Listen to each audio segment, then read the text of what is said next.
evening to all of you. Now, today we are going to discuss about the electric field intensity and how we will find the electric field intensity due to number of charges, right? हम ये दोनों चीज़ें आज discuss करने वाले हैं यहाँ पर। तो सबसे पहले हम बात करेंगे इलेक्ट्रिक फील्ड इंटेंसिटी के बारे में। माय डियर फ्रेंड्स, पहले तो आप सब्सक्राइब करें चैनल को, so that the more student can take the advantage of such kind of lectures. So right now we are going to discuss the electric field intensity first. Suppose ये आपके पास कोई charge है, I think the marker is okay. Suppose there is any charge what we have, that is Q charge at point A, and another charge that is test charge, as we have discussed, Q naught, where we are going to find out the intensity, right?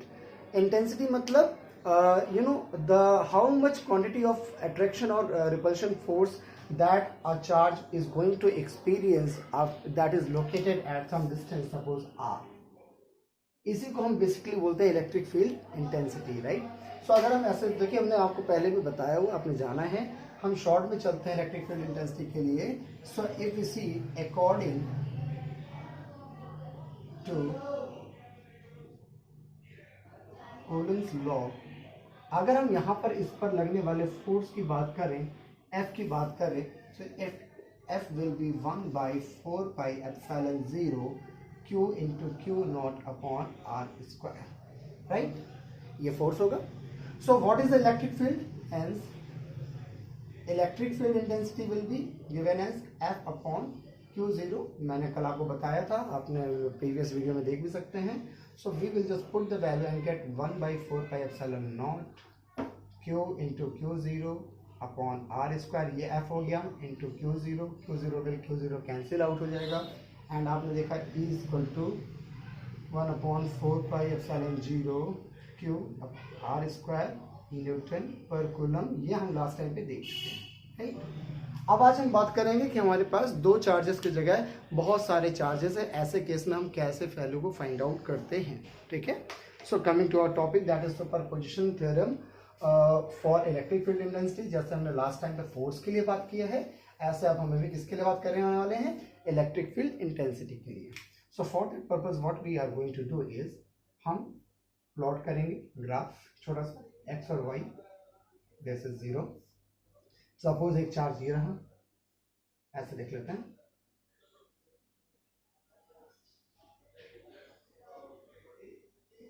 ठीक, this is a charge what we have is Q1, this is a charge Q2, this is a charge Q0, this is a charge Qn, ठीक है? ये हमारे different charges हैं जिनके कारण हमें इस पर्टिकुलर मान लो D, इस पर्टिकुलर चार्ज पर हमें net electric field intensity find out करनी है, ठीक है? This is your R1, R2, R3, R4, sorry Rn, and this is R0, right? अब अगर ध्यान से देखें तो किसी भी एक चार्ज, जैसे इसके कारण अगर हम ध्यान से देखें तो इस पर लगने वाला फोर्स कुछ इस तरीके से होगा, इसके द्वारा लगने वाला फोर्स कुछ इस तरीके से होगा, इसके द्वारा लगने वाला फोर्स कुछ इस तरीके से होगा। तो various direction of we are getting the force here. This is F10 1 से लगने वाला, F20, F30, like this one, ठीक है? अलग अलग फोर्सेस दिख रहे हैं आप, लाइक दिस वन, ठीक? तो अगर हम यहाँ पे बात करें तो इलेक्ट्रिक फील्ड इंटेंसिटी जो होगी total net, it will be E1 plus E2 plus E3 plus so on up to En, ठीक है? ये टोटल इलेक्ट्रिक फील्ड इंटेंसिटी आपको यहाँ पर मिलने वाली है।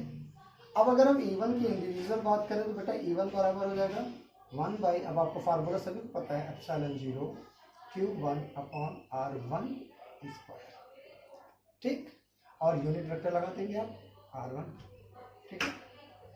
Exactly E2 will be 1/4πε0 Q2 upon R2 square vector into R2 cap, In the same manner, we have En is equal to 1 by 4 pi epsilon naught Qn upon Rn square into Rn vector. ठीक है, Newton per coulomb, Newton per coulomb, Newton per coulomb, right? So what we have to do is just put this value in the above expression. What we have, that is expression 1. When we put the value, what we will get, we are going to get E is equal to 1 by 4 pi epsilon 0, right? Q1 upon R1 square into R1 vector plus 1 by 4 pi epsilon naught Q2 upon R2 vector का square into R2 cap plus so on 1 by 4 pi epsilon naught Qn upon Rn vector square into R. ठीक, clear? ये होगा। यहां से जो चीजें common आ रही है उसको आप कॉमन ले सकते हैं, 1 बाई 4 पाई एप्सिलॉन नॉट, और तो कुछ कॉमन नहीं आ रहा, और आप ऐसे लिख सकते हैं Q1 upon R1 square into R1 cap plus Q2 upon R2 vector का square into R2 cap plus Q3 upon R3 square into R, sorry इसको आप डैश कर लें, Qn upon Rn square into Rn cap. ठीक, clear है? अब इसको generalise form में लिखने के लिए क्या करेंगे, 1 by 4 pi epsilon naught we will write I equal to 1 to n Qi upon Ri vector square into Ri cap newton per coulomb.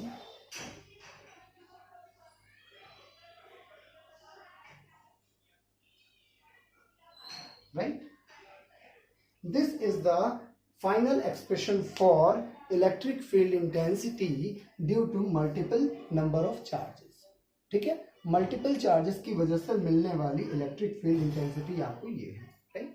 अब अगर आप R1, R2, R3 इनको बदलना चाहते हैं पोजीशन वेक्टर के फॉर्म में, जैसे हमने फोर्स में किया हुआ है, तो क्या हो जाएगा, नीचे क्यूब का टर्म आ जाएगा और ऊपर वेक्टर आ जाएगा, क्योंकि आपको बताया था मैंने कि वेक्टर R1 बराबर होता है mod of vector R1 upon into R1 का यूनिट वेक्टर। तो ये जो यूनिट वेक्टर आप हर जगह लिख रहे हैं, यहाँ से यूनिट वेक्टर क्या हो जाएगा, हो जाएगा vector R1 upon mod of R1।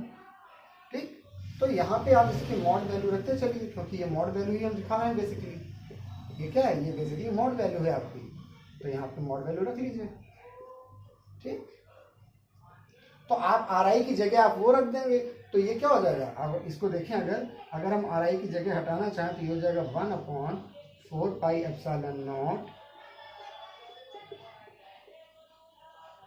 QI upon RI cube into RI vector. ठीक है, तो आप ये भी बना सकते हैं, ये आपके ऊपर है। अब यहाँ पे पोजीशन वेक्टर की वैल्यू आप लिख सकते हैं, जैसा कि आप देखते हैं, राइट? तो एक बार इसे समझें, कहीं कोई डाउट हो तो प्लीज़ कमेंट सेक्शन में ज़रूर बताएं, डेफिनेटली आपको उसके सॉल्यूशंस मिलेंगे। ठीक है, तब तक के लिए थैंक यू क्लास, और ज़्यादा से ज़्यादा मात्रा में आप इस चैनल को सब्सक्राइब करें, ज़्यादा लोगों तक पहुँचाएँ, नॉलेज केवल अपने तक नहीं रखें, please share to your friends, और वो उनके लिए भी फ्रूटफुल होगा इस कोविड-19 में। इसी के साथ और साथ ही साथ आप सभी को एडवांस में स्वतंत्रता दिवस की 74वीं वर्षगांठ, that is 74th independence day of our country, I really appreciate, I really congrats to you all. I really wish you all a very happy Independence Day. Thank you very much.